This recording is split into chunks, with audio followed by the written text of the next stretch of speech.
সুপ্রিয় দর্শক আসসালামু আলাইকুম, কেমন আছেন সবাই? আশা করছি সবাই অনেক ভালো আছেন। আলহামদুলিল্লাহ, আমিও আপনাদের দোয়ায় ভালো আছি। নতুন একটি ভিডিও নিয়ে চলে আসছি আপনাদের মাঝে। তো আশা করছি প্লিজ বন্ধুরা আমার সম্পূর্ণ ভিডিওটা দেখে দিবেন।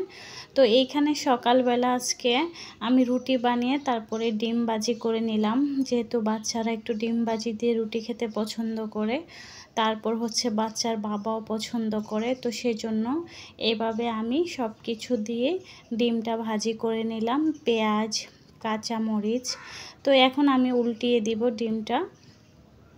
তো আজকে আমি সকালবেলার ভিডিওটা এটা দিয়ে শুরু করলাম, সকালের নাস্তা দিয়ে। আর আমি আপনাদের সাথে আজকে ফিরনি রেসিপি শেয়ার করব। আর যেহেতু বাচ্চারা একটু অসুস্থ, তো সেই জন্য ভাবলাম বাচ্চাদের জন্য যেহেতু ফিরনি রান্না করব, তো সেই জন্য আপনাদের সাথে শেয়ার করা হলো আর কি। তো বন্ধুরা প্লিজ আপনারা যদি পাশে থাকেন আর আমাকে সাপোর্ট করেন, তাহলে আমার চ্যানেলটা আরেকটু এগিয়ে যাবে। তো এই তো এখানে আমি পরোটা ভেজে নিলাম। আমি প্রথম কিন্তু রুটি বানিয়ে তারপরে পরোটাটা অন্য আলাদাভাবে আমি পরোটা বানাই না, এভাবে রুটিটাকে তেলের মধ্যে ভেজে নেই, তো পরোটাই হয়ে যায়। তো বাচ্চার বাবা রাতে দেখলাম আম নিয়ে আসলো, তো আমগুলো সকালবেলা উঠে একটু গুছিয়ে নিচ্ছি আর সকালবেলা কেটে দিতে হবে। আর আজকে আমি আম দিয়ে ফিরনি রেসিপিটা করব, তো আপনাদের কাছে ভালো লাগবে, পুরো ভিডিও জুড়ে থাকবেন। আর যারা বন্ধুরা প্লিজ আপনারা স্কিপ করবেন না, স্কিপ করলে আমাদেরই সমস্যা হয়, সেজন্য বললাম স্কিপ করে ভিডিও দেখবেন না।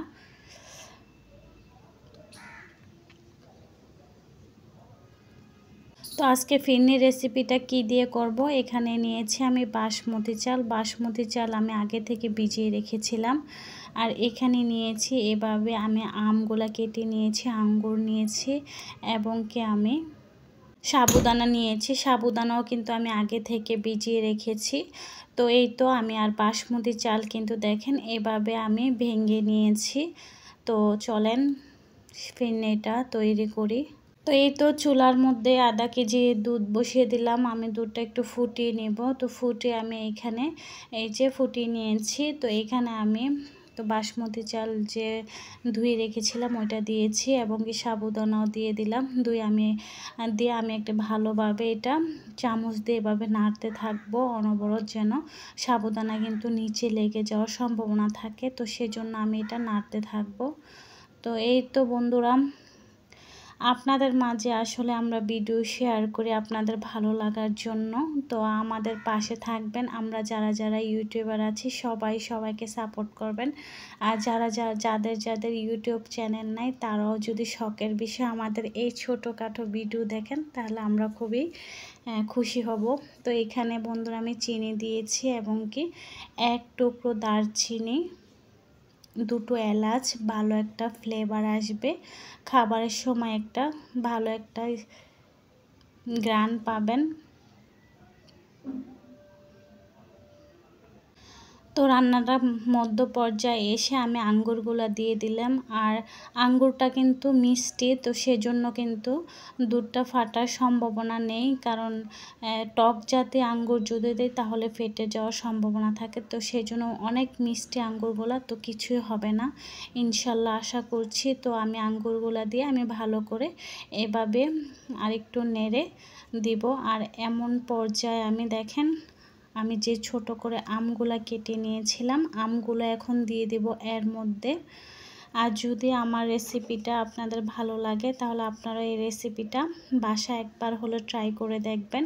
আর আমগুলো কিন্তু অনেক মিষ্টি, টক যদি আম হতো, আপনাদের আম যদি টক হয় তাহলে আম না দিলেই ভালো হবে, কারণ এটা ফেটে যাবে। তো আমগুলোও যেহেতু মিষ্টি, সেজন্য এটা কোনো সমস্যা হয় নাই। তো এই তো এভাবে মাশাআল্লাহ রান্নাটা করে নিয়েছি। আর আঙ্গুরগুলো দেখেন একদম কিশমিশের মতোই কালার চলে আসছে, খাবার সময় খুব ভালো লাগে একটা খেতে। তো এই যে ফিরনি রান্না কিন্তু হয়ে গিয়েছে, আপনাদেরকে সার্ভ করে দেখাবো কেমন হয়েছে। মাশাআল্লাহ অনেক খেতে কিন্তু অনেক ভালো হয়েছে। আপনারা যদি বাসায় বাচ্চারা কিছু খেতে না চায় এবং কি বাচ্চারা অসুস্থ থাকলে এটা বানিয়ে দিবেন, বাচ্চারা খুব সহজে মজা করে খাবে। আর পরিবারের অন্যান্য সদস্যরাও খেতে পারবে। এটা একটা মজাদার রেসিপি। তা আমি এই যে এইভাবে আমের একটু ডেকোরেশন করে নিলাম আর কি, আপনাদের মানে ভালো একটা দেখার জন্য। ফিরনির কালারটাও ভালো দেখাবে, তো সেই জন্য এভাবে আমি ডেকোরেশন করে নিচ্ছি। তো এই যে কেমন হয়েছে অবশ্যই কিন্তু কমেন্ট করে জানাবেন। আর আমার আশেপাশে যেহেতু বাড়িঘর আছে, একটু শব্দ হবে, বাচ্চারা আছে, তো সেই জন্য ভয়েস রেকর্ড দিতে মাঝে মাঝে একটু সমস্যা হয়। কিছু মনে করবেন না, আমাদের অনেক আপুদের এই সমস্যাটা হয়ে থাকে। আর আমার কথার মধ্যে যদি কোনো ভুল ত্রুটি হয়ে থাকে তাহলে অবশ্যই ক্ষমার দৃষ্টিতে দেখবেন সবাই। আর এটা হচ্ছে বিকালবেলা, তো বিকালবেলা আসলে মাঝে মাঝে চা খাওয়ার একটা বদ অভ্যাস যে মানুষকে ঘিরে ফেলে, এটা খুবই খারাপ। চা না খেলে এখন শুধু অনেক ঘুম আসে, মাথা ব্যথা করে। তো সেজন্য বিকালবেলা একটু চা বানালাম। চা বানিয়ে দেখি মাথার ব্যথাটা কমে কিনা।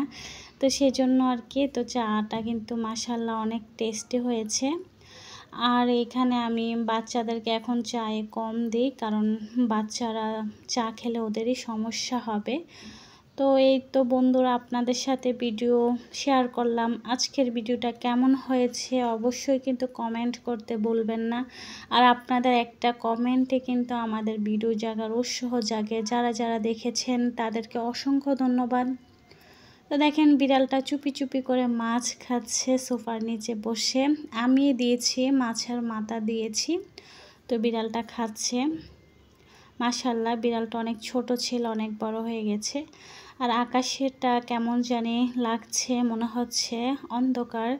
এটা হচ্ছে মাগরিব নামাজের একটু আগে। তো সবাই ভালো থাকবেন, সবাই সুস্থ থাকবেন।